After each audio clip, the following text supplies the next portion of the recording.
Hey guys, and welcome back to another episode of Federico Talks Watches. Now, as you guys can see, I'm back in my office in New York, and it's good to be back. I mean, I'm really gonna miss Miami. Those outdoor shots were a lot of fun, but there were audio problems, lighting problems. Not that this is a whole lot better, because I still have no idea what I'm doing. But nonetheless, it's good to get back into the normal routine and swing of things. Now, last night I was talking to TGV over at the Urban Gentry channel, and a discussion came up, and that would be what would be our perfect three-piece Rolex watch collection, modern Rolex. What would we pick? Why would we pick it? And I thought, what? That's a great idea for a video, because a lot of people love Rolex, and in my last video I talked about the Rolex cycle that many collectors go through of, knowing nothing but Rolex, then kind of growing to hate Rolex, and then coming full circle and really appreciating Rolex for what they are. Now, Rolex is far from my favorite brand, but it is a brand that I can pick three watches and build a collection around. So what would my picks be? Now, before we get started, customary wristwatch check, and of course, in honor of this video, I am wearing my Rolex Pre-Ceramic Submariner on a Bond NATO strap. Now, this wouldn't qualify because it's not a modern Rolex. So only Rolexes that are in the collection today.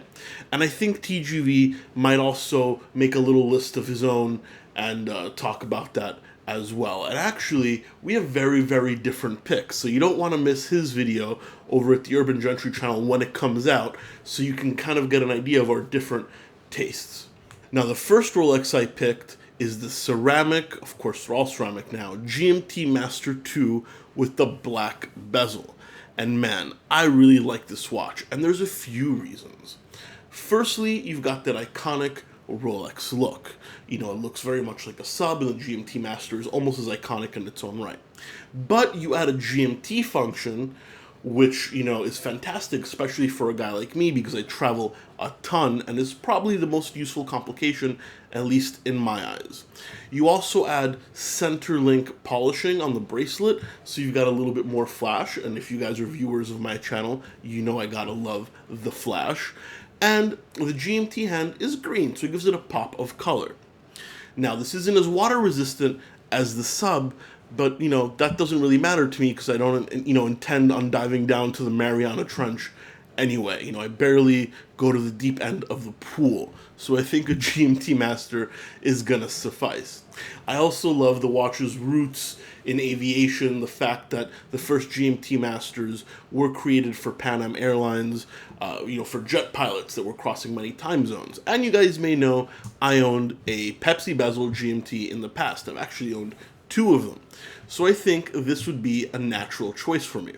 40 millimeters, very, very versatile. This is the kind of watch that you can wear with a suit, or you could wear it with a pink polo, and it will always look good. But then again, what doesn't look great on my wrist, right guys? Not to mention, it's a bigger 40 millimeter. So even though I'm a larger guy, it fits rather well. Now, I will miss the glide lock clasp, and, the resale value isn't quite the same, but I find it to be perfectly versatile for my collection. So it makes a lot of sense. So my first pick is going to be the Rolex GMT Master II with the black bezel. Now, my next pick is one that I'm sure you guys pretty much saw coming, and that is the new 40 millimeter Rolex Datejust two-tone champagne dial on a Jubilee bracelet. What can I say? I love the look of this watch, and I'm really happy that Rolex finally put the larger style Datejust on what they call a Super Jubilee, because I love the two-tone Jubilee look. It really reminds me of the 80s. It's a little ostentatious, it's a little flashy, and it's perfect for me. Not to mention, it makes a great statement watch, and it's a great dress watch, even though arguably dress watches belong on leather straps. But in the Rolex's case, I think they got away with it. Now, it used to come only in 36 millimeters, which didn't really suit me because I'm a larger framed guy, so it looked quite ridiculous, especially by today's standards. I'm sure if I was wearing this in the early 2000s, it wouldn't look, too out of place. But for today's standards, I think 40mm is the right size.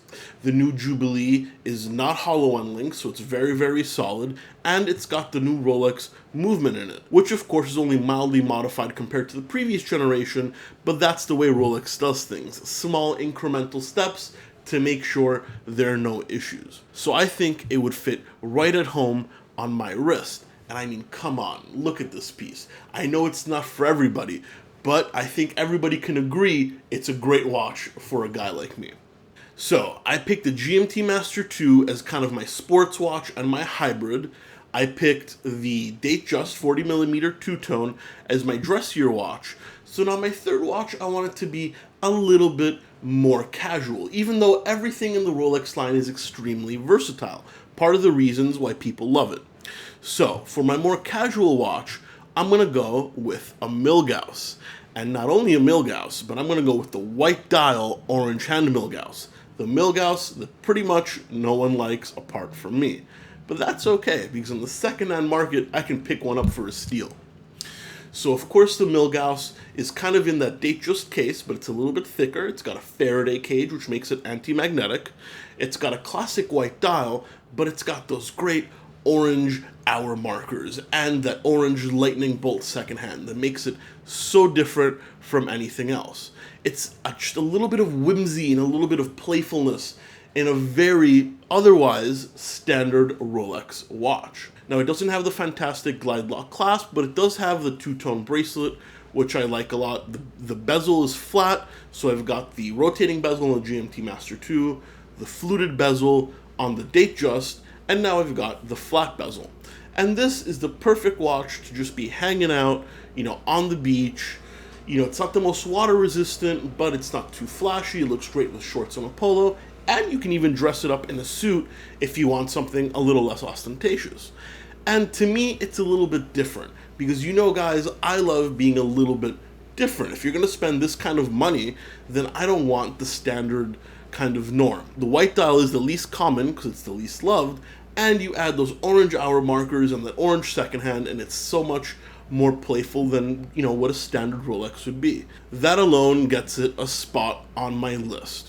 Now, I'm going to cheat a little bit, and I'm going to add a Wildcard watch, because there's a watch from Rolex I've always loved, but I couldn't fit it in a 3-piece collection video, because it's not one of the 3 watches I would have right away if I was making a smart Rolex collection. But it is definitely a watch I will add at some point in the distant future, because that's rather expensive. And this is the yellow gold GMT Master II with the ruby sapphire bezel and the diamond lungs, also known as the Patriot. Now, what can I say? It's practical because it's got the GMT hand, but everything else is just so beautiful, so different, so, filled with personality that I just, I love everything about it. The bezel, it's that Pepsi-style bezel, but it's made with baguettes of ruby sapphires and diamonds. And setting those baguettes in a pressure channel set is actually really, really hard. So good job, Rolex. Not to mention, color coordinating all those stones is not another easy feat. The diamond lugs, yes, they're a little superfluous, but if you're gonna go this far, you might as well go all the way. And I think yellow gold would go great with my skin tone. But you guys know my taste. I like something that's a little bit more out there. And the GMT Master Patriot has definitely been on my list of grail watches. Now, being rather expensive, I think in the $70,000 or $80,000 range, I've got to wait a little while before I get one. But it's definitely on my list of watches to attain in the future. Maybe not the near future, but definitely in the future at some point. Now, guys, what would be your perfect 3-watch Rolex collection? Leave a comment in the comment section below.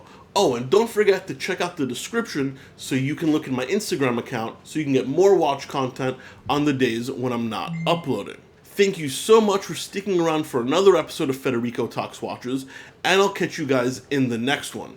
Take care. Oh, and guys, before I forget, congratulations over to Christian at Theo and Harris for making his 100th episode. Go check out theoandharris.com because I know he's doing a giveaway of $100 credits on a purchase from theoandharris.com. So go over to the website and enter. You guys could walk away with a free $100 voucher. Once again, Christian, congrats, bud. Nice to see you hit that 100 mark. Now we can really end this video. Take care.